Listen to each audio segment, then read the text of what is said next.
Hi, everyone. Welcome to the second speaker session of the Intro to STEM program with the SLAC Laboratory.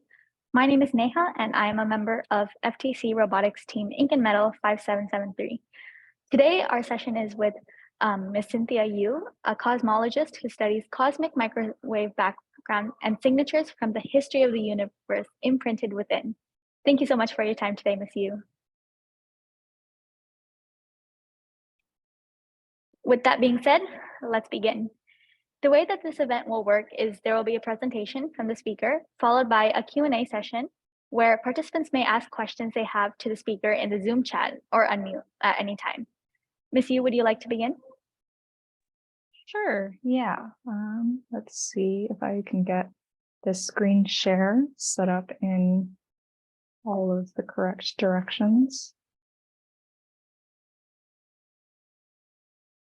How's that? Yep, we can see it. Cool. So yeah, thank you so much for having me. I am a grad student here at Stanford. I am working on my PhD, and as Neha said, I study cosmology. So I thought I might just give you a brief flavor of what it means to study cosmology and what that means for my day-to-day life. And otherwise, I wanted to keep this casual, and you can ask me questions about what I do day to day, how I got here, how you can become a cosmologist. I hope I convince you by the end of this that being a cosmologist is really fun and something that you might want to do someday. So I guess with that, I will get started. So what is cosmology? It comes from the Greek word cosmos, which means the order of the universe. So we study the universe kind of as the big picture. So like, where did the universe come from? What is it made of? How did we get from earlier parts of the universe to now? Is there a beginning to the universe? We know through cosmology now that the answer is, to some extent, yes, but what does it mean to have a beginning? And I think one of the most fundamental questions is like, what is our place in the universe as a species, as a planet, as a galaxy? I think this cartoon is really cute. And I don't super know what sort of physics background all of you have gotten through school, so I'm just going to give you very light background so we're all hopefully on the same page. And I'm not assuming that you know like any calculus or any physics beyond what I tell you. But you know, stop me if you have questions. So you might have heard of the electromagnetic spectrum, and this describes the whole range of light. So the visible is here. Hopefully you can see my cursor. But light extends beyond the stuff that like our eyes can see, right? So you might have heard of radio waves, and that's a type of light, or like X-rays are also a type of light. And so light is a wave. It has these like peaks and it has these troughs. And the distance between two crests or two troughs is called a wavelength. And so we can characterize light by like the longer wavelengths and the shorter wavelengths. And so we also sometimes describe light as having a frequency, which is sort of like the opposite of wavelength, which is what you see here. And an important fact is that everything emits light of some wavelength based on its temperature. And we call this the black body emission because it's sort of the idea that if you have some body that all it does is it takes in light, it absorbs it, and it just re-emits at some temperature that it re-emits light based only on its temperature, and it's not doing anything fancy on the inside. It's not like reflecting things. It's not scattering light in any exciting ways. It's just emitting light. Then it emits entirely based on its temperature and no other information.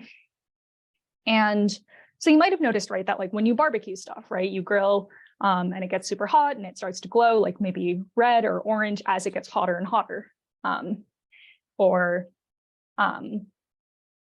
Sometimes if you like go to the science museum, right, you can stand in front of an infrared camera. So this is like how night vision works, is that your body, because it has some temperature, emits light, and that happens to be in the infrared. So if you stand in front of an infrared camera, you can see the light emitted from just from your body heat.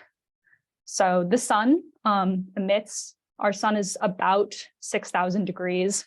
And so it emits mostly in the visible. And in fact, that's why our eyes are evolved to see mostly visible light, is because that's where most of the sun's light is peaked. And humans, our body temperature is, 20-ish degrees Celsius. And so we emit mostly in this infrared band, like I said. And I guess a sneak preview of what to come is that we know that the universe also emits some light based on its temperature. And because the universe is very old, it's very cold light, it's cooled down over time. And so that light is a very, very toasty negative 270-ish degrees Celsius. And so it's in the microwave. And next, we're going to talk a little bit about Doppler shift. So when objects emit waves, and we just discussed that all objects emit waves, right? While they're traveling, then their motion relative to us makes those waves look either stretched out or squished together. And so we call that Doppler shift. So you probably have noticed this with sound waves, right? When an ambulance is coming towards you, it's very higher pitch, like wee, wee, wee. And then because the wavelength is getting squished, so its frequency is higher. And then as soon as the ambulance passes you, you can like hear this pitch drop. It goes wee or wee or wee or whatever, because the wavelength is now stretched out because it's moving away from you. And so in the same way as the ambulance sound, with light waves and objects in our universe, like stuff moving away from us gets longer wavelengths, and so they look redder. It's actually like a physical effect that if you just take a picture of galaxies, if they're moving away from us, they just like look red in the camera. And conversely, if they're moving towards us, then they just look bluer. So that's kind of cool. And I guess the final piece of the puzzle is that the speed of light is the speed limit of our universe. Like you might hear people talking about like faster than the speed of light or that sort of thing, which is science fiction.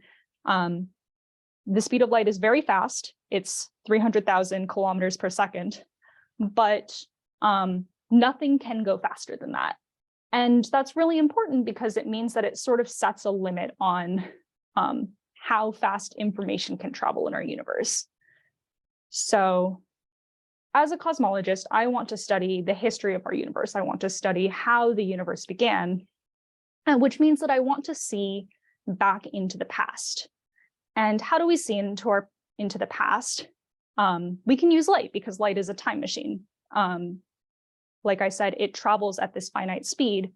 And so that means that when I look at things, I am looking at the light that's reaching my eyes right now is the light that traveled some finite amount of time since they left that object and are finally getting to my eyes.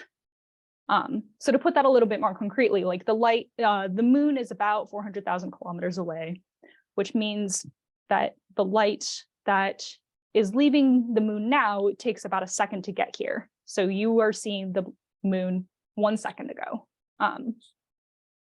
Or maybe a little bit easier to wrap your mind around, right, is like the sun is 150 million kilometers away, which means that it takes the light 8 minutes to get from the sun to us. So if the sun went out like right now, we wouldn't notice for 8 minutes because the light that's getting to us now, like the thing that we consider sunlight, left the sun 8 minutes ago. And so you can just like keep playing this game, right? Like the center of our Milky Way galaxy is what we call 25,000 light years away. So a light year is the distance that light travels in 1 year. It's like 10 trillion kilometers or something. And it's easier to talk about light years sometimes, right? Because otherwise you start talking about like 10,000 quadrillion kilometers or something. So the center of our Milky Way galaxy, so our local place in the universe, is 25,000 light years away. And our nearest neighbor of a galaxy, like the closest thing that we have to a next door neighbor in our universe, is 2.5 million light years away. So if someone, like some civilization in Andromeda, were trying to look over here at us, they would just now start getting light that was emitted at the beginning of the last major ice age here on Earth. Like they have no notion and no way of knowing about anything that has happened in the last 2.5 million years, because that information hasn't had time yet to travel across the universe to get there. And so we can keep playing this game, right? We can like point at other objects in the sky and say like, how far away are those? And you can ask like, how far back can we see? Can we see all the way back to the very beginning? Is there a very beginning to be able to be seen? So about 100 years ago, Edwin Hubble noticed this really interesting fact that besides the galaxies like closest to us, every other galaxy in the sky was some flavor of red. And in fact, like the further away they are, the more red they looked. And that's kind of weird, because that implies that like everything is moving away from us. And so the universe is expanding. And so you might ask, like, if everything is moving away from us, does that mean we're at the center of the universe? Like we're very special somehow. But I want you to picture it more like a balloon, right? Where if you just like draw a bunch of dots on the balloon and blow up the balloon, like every point on the balloon sees every other point moving away from it. There is no like privileged center of the universe that everything is expanding away from. It's like everything is moving away from everything else. And so Hubble concluded that the universe was expanding. And so maybe if you just say like, well, the universe is getting bigger now, it's been getting bigger for a while, like if you turn that back, the universe is probably really small. What does it mean to get really small, and how far back does that go? Sort of separately, trying to understand there were some people in the 40s, these three dudes, who were trying to understand the composition of the universe. Like, what does the universe look like as a whole? You know, in my local corner of the universe, like the universe is made out of like this coffee mug and my phone and my keys and metals and like me, who is mostly made out of carbon because I'm a human. But like overall, what kind of stuff is in the universe? And it turns out that the universe is like kind of boring on average. It's mostly hydrogen and a little bit more helium, and then like very little of literally anything else.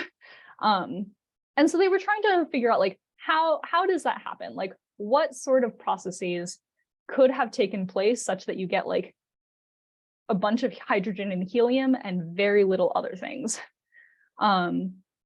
And so if you just like think about processes in the universe that create hydrogen and helium, you could think of something like stars. So our own sun is a star, and it mostly is just a burning ball of gas, a burning ball of hydrogen and helium,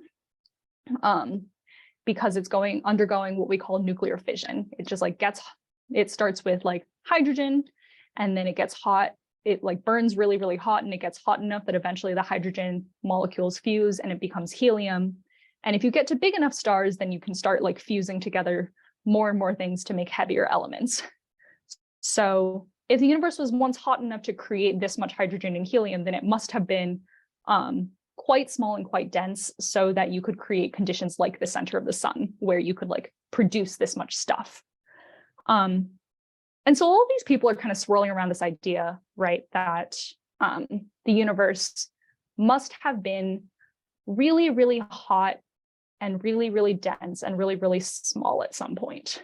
And so there became this like huge debate in the like 1950s or so, 1950s and 60s, about when that happened.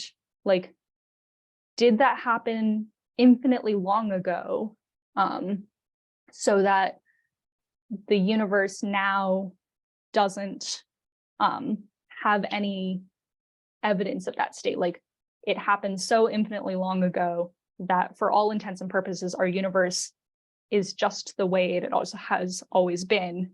Or is it the case, right, that there is something like a beginning of the universe, that the universe didn't always look the way it does now? And so this was a huge debate, and a lot of people had opinions and, wrote a bunch of papers pointing at different pieces of evidence saying like, this means that the universe is what we call a steady state. Like it always has looked this way and it always will look this way. Or this means that like there must have been a beginning, an earliest point of the universe. And so in the 1960s, these two dudes, Penzias and Wilson, were hanging out in New Jersey, and they were trying to measure radio waves that they were bouncing off balloons, totally unrelated to cosmology. And a thing that they noticed, so I should say they were like, I don't totally remember why they were bouncing radio waves off balloons, if this was like for defense purposes, or I think they might have been weather balloons, trying to understand if they could measure the weather or something, or communicate via weather balloon. Anyways, all this to say, they were not trying to understand the universe, really. But while they were doing this, they had this source of noise everywhere they couldn't explain. Like everywhere they looked, their measurements were just like a little bit noisier than they wanted or expected. And like any good experimentalist, they went about this like whole process of trying to figure out like, why does this thing not work exactly the way you expect? So, you unplug everything, you try isolating like one bit at a time. For a while, they thought it was like pigeons hanging out in their antenna. Their antenna is this big thing here, so it had a lot of pigeons in it. So they went and cleaned up all the pigeon poop, and then that didn't really do anything. So then they were like, I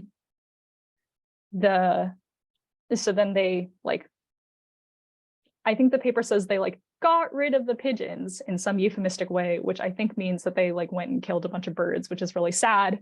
But in any case, they couldn't get rid of the noise.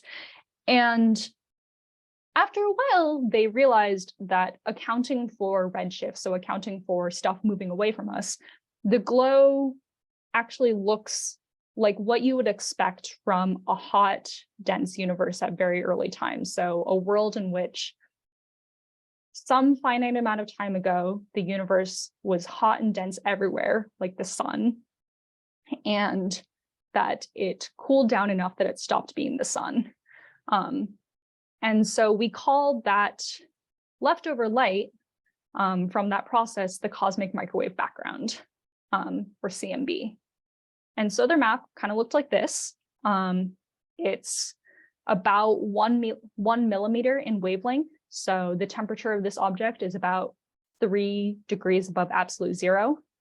This glow in the center is emission from our own galaxy. So because we live in the Milky Way galaxy, we can't actually see anything past that because it's just so bright and in our way.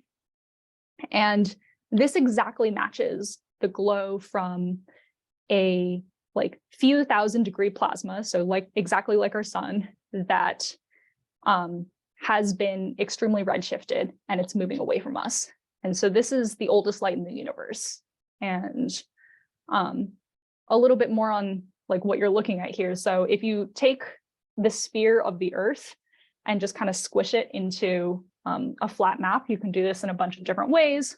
But here's a pretty common projection. The equator's along the center. And you get some amount of distortion from the fact that you just took a 3D object and squished it into 2D, but it captures everything that you see. And so in the same way that you could take like the outside of a globe and squish it, you could also imagine that like you're sitting at some point on Earth, and through a bunch of observations, you can take a measurement of the entire sky around you.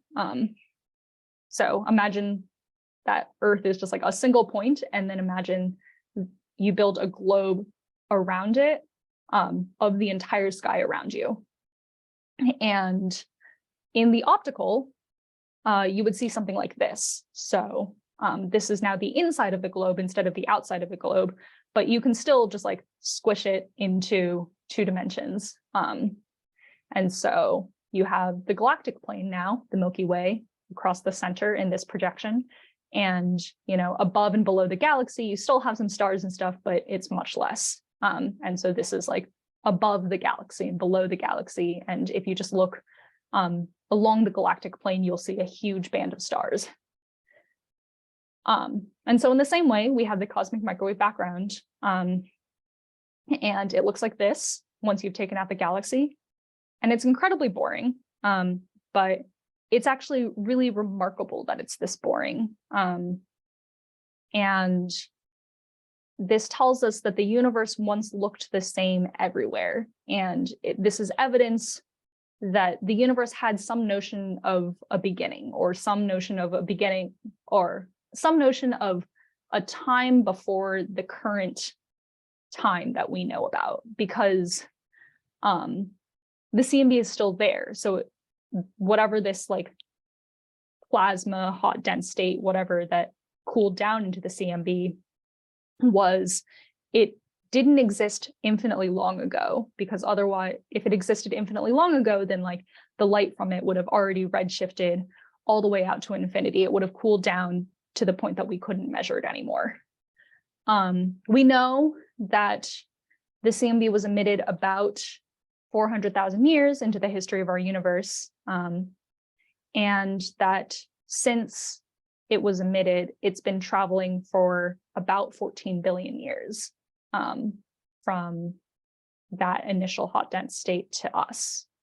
And so when I say like the CMB has been emitted, you can imagine, and this is actually what happens in our sun also, is that when it gets hot and dense enough, you don't really have like individual hydrogen and helium atoms anymore. You mostly have ions.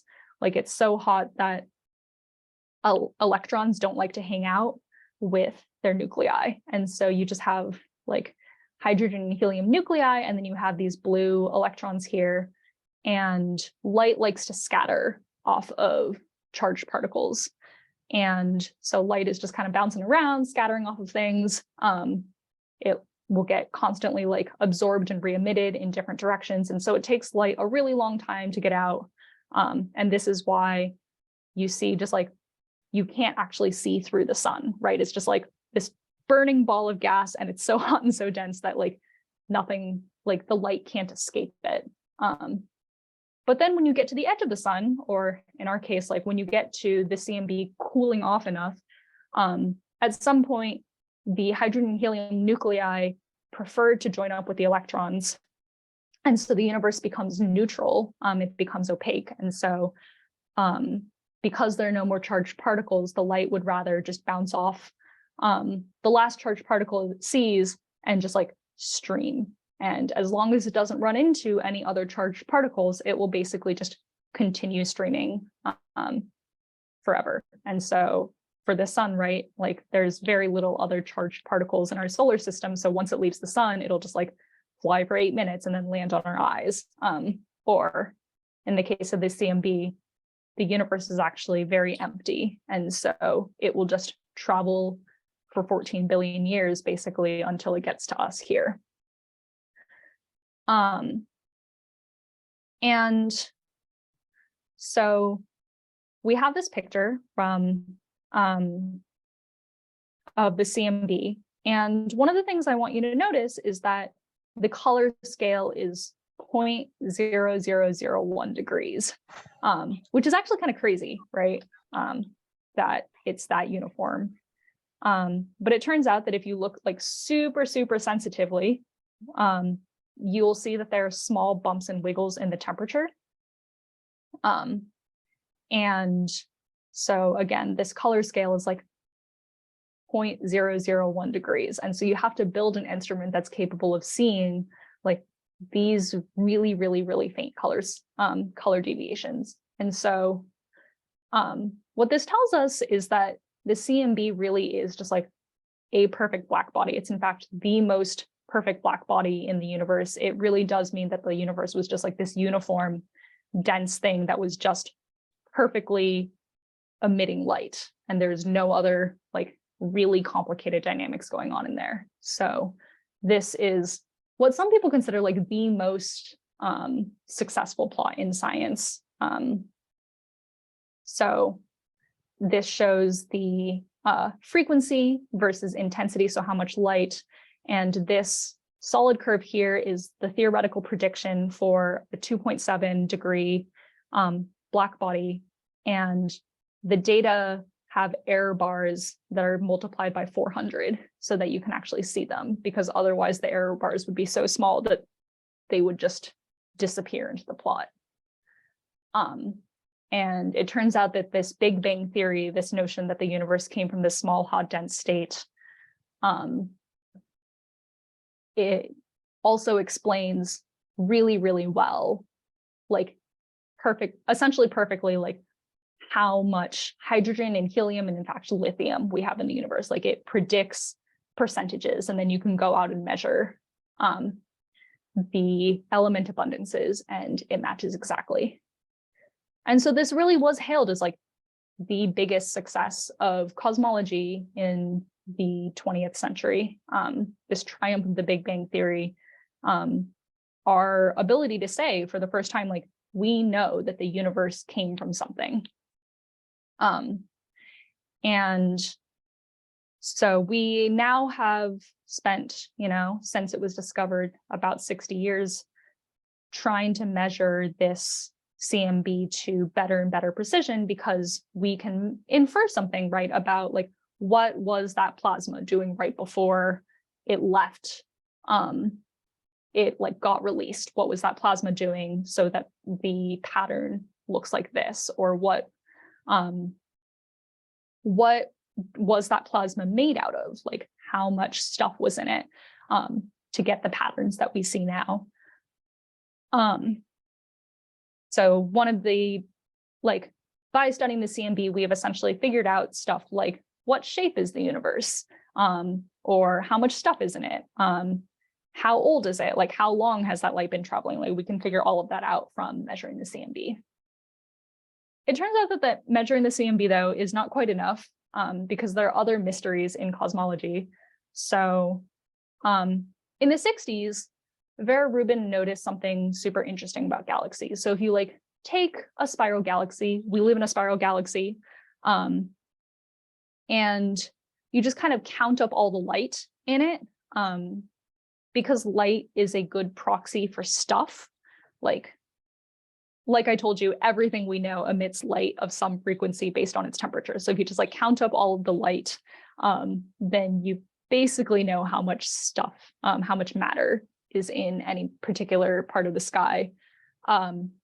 If you count it all up, then you notice, and also, sorry, you might ask like, well, but there might be stuff that's very dark. But in the same way that like, if you just take an image of, Earth at night, you see a lot of light where there's like urban centers, but you do see some amount of light coming from just like the mass of the continents.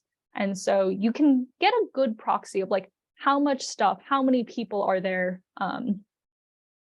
based on where the light is coming from. And so in the same way, we can do this sort of census on galaxies.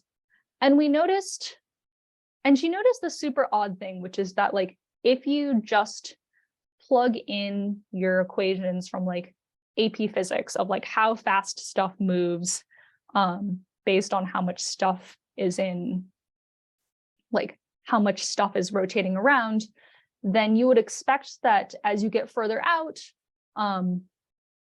like the amount of light that you counted up would predict a much slower speed. Like there's just not enough stuff to hold the galaxy together and move at that speed. But what she observed was actually different, which is that like there is just like the stuff on the edge of the galaxy is just moving way faster than you would expect given how much stuff there is.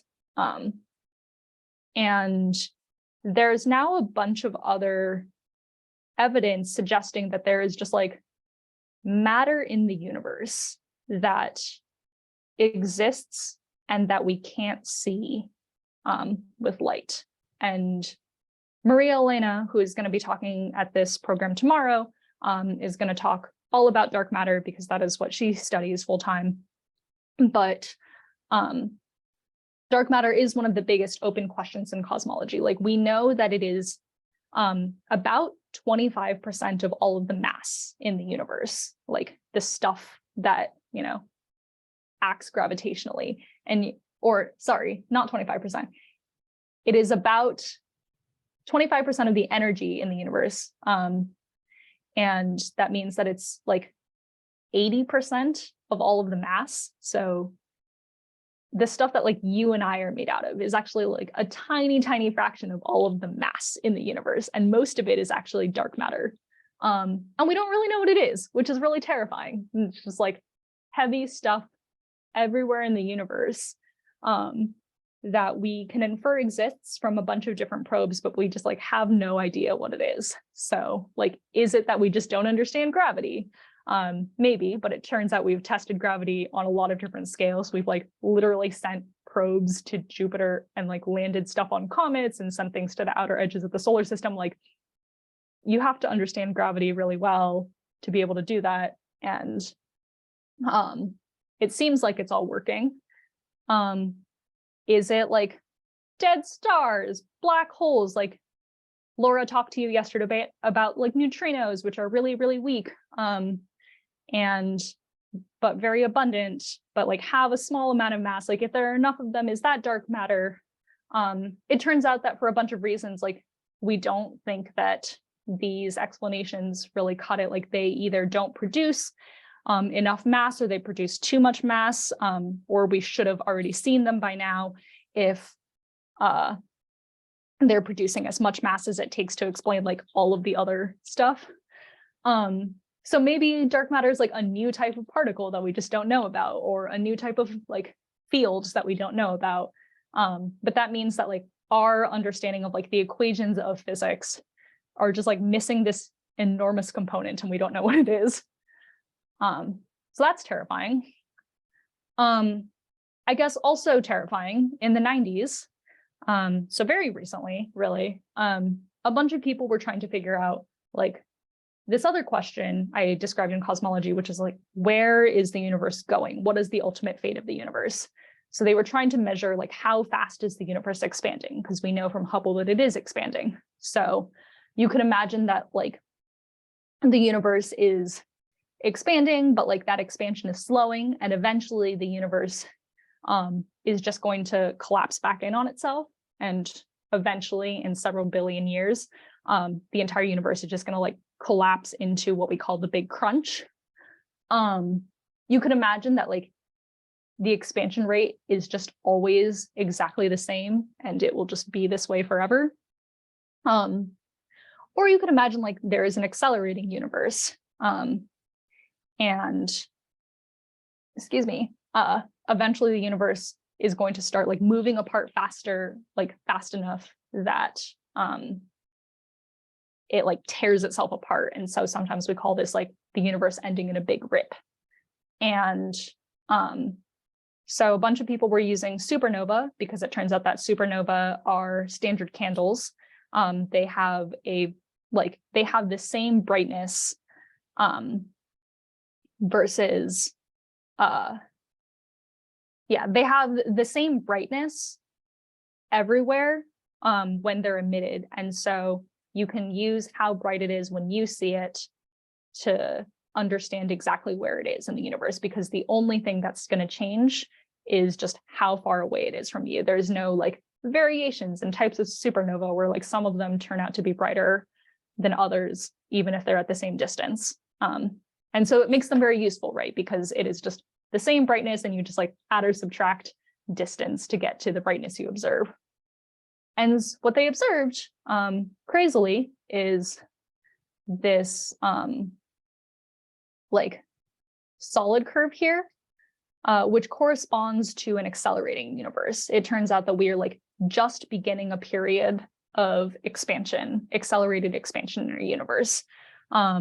So the universe is growing apart faster,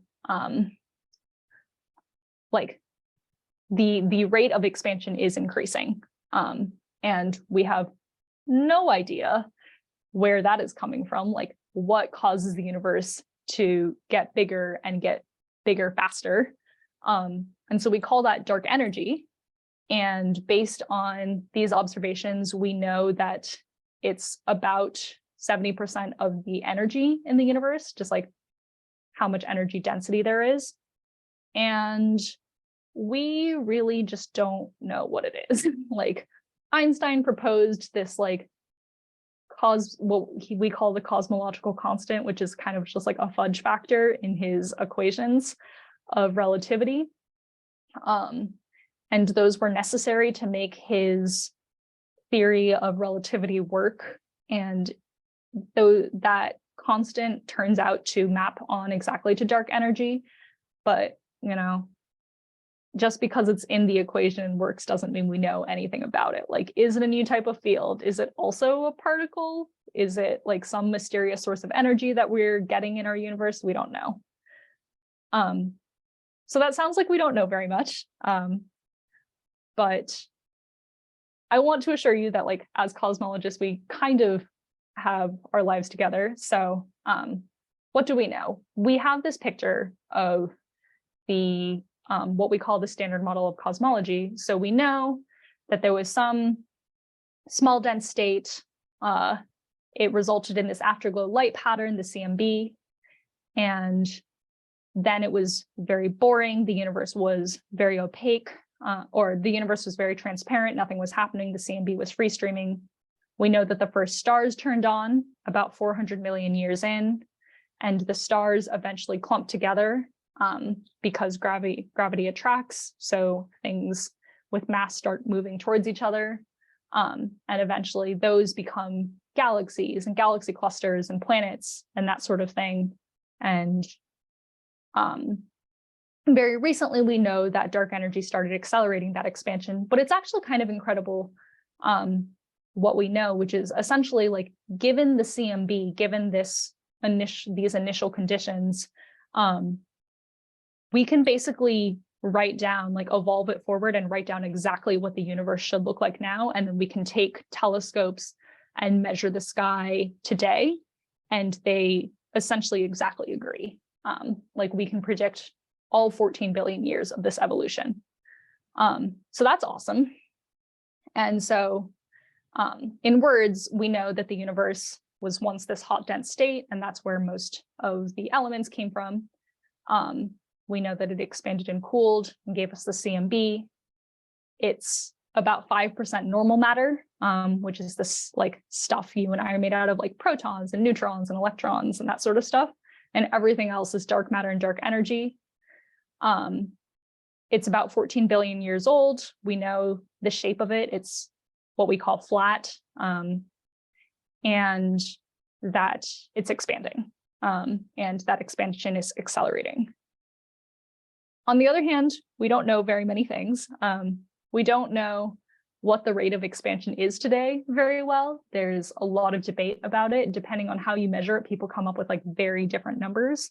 And so this is actually like a big challenge, is trying to understand like exactly how fast is the universe expanding.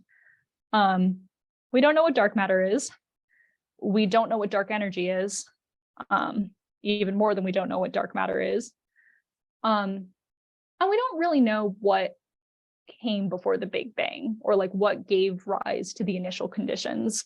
Like I said, if I like give you the CMB as the picture of the beginning and just evolve it forward, we basically can give you like what the universe looks like today, but like what made the CMB pattern the way it is, we essentially have no idea.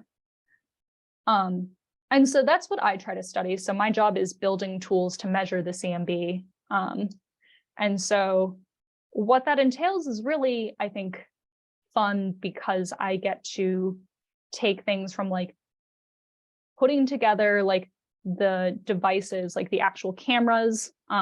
So designing like new chips, new detectors for like catching the light from the CMB and then installing it into telescopes. So these are pictures of me installing it first into the camera and then installing the camera into the telescope. We found some nutter butters in lab and we were really excited about it. And then like writing code to like command the telescope and make maps of the CMB from that, from those detectors, and then like analyze those maps and try to use them to understand more things about the universe.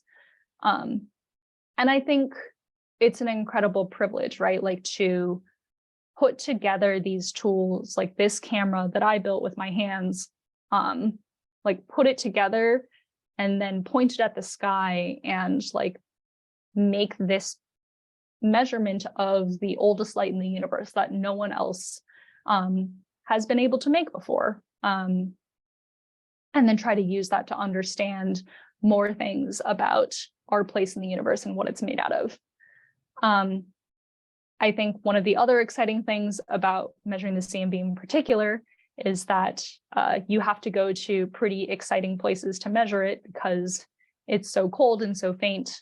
Ideally, you would go to space, but space is very expensive. And so my group actually puts our telescope at the South Pole. So this one is me.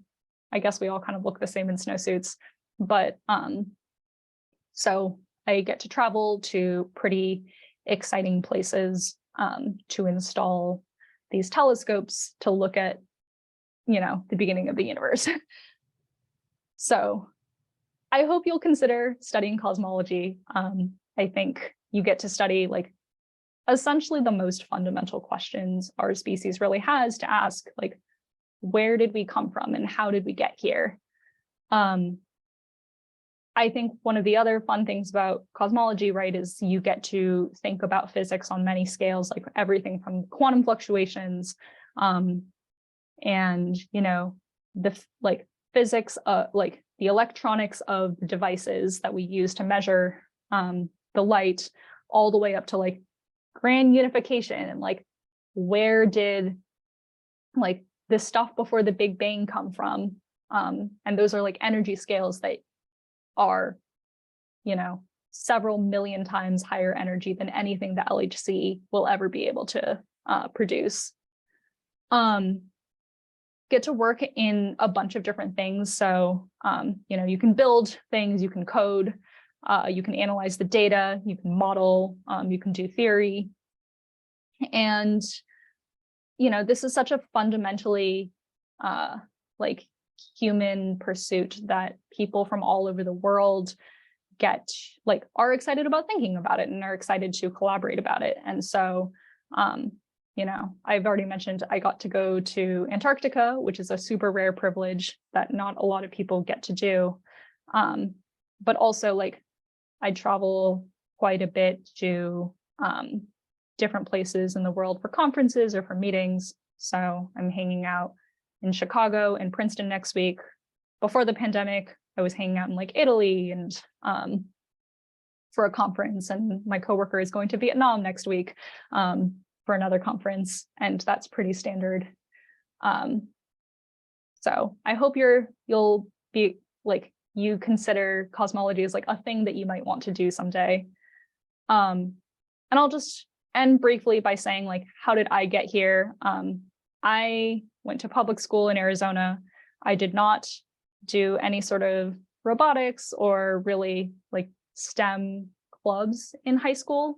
I mostly did like debate and orchestra and ran cross country and didn't really study physics or get a lot of science, like advanced science opportunities. Like I had no idea about like what cosmology was when I was your age. I went to Harvard for undergrad and majored in physics and math and got involved in undergrad research in CMB, mostly because there was like one professor that answered my emails about it. And I didn't know how to do anything. So they kind of put me in a corner of the lab and they're like, glue these things together and try not to touch anything else. And that's where I started, right? And I like asked a bunch of questions and watched other people do things and decided that that was something that I wanted to try to do. And so from there, I decided to go to grad school because I wanted to continue learning about the universe. So, but before that, I took time off to work a little bit in New York City. And that is where I learned how to code, because it turns out that I managed to get through all of high school and all of college without actually really learning how to code. So if you already know things like Python, then you are way more prepared than I ever was, because I learned Python the year after I graduated college. And yeah, like I said, now I'm a PhD student here at Stanford. And I'm just going to put my email address here, and I will also put it in the chat in case people want to ask questions offline. But otherwise, yeah, I'll just take questions now.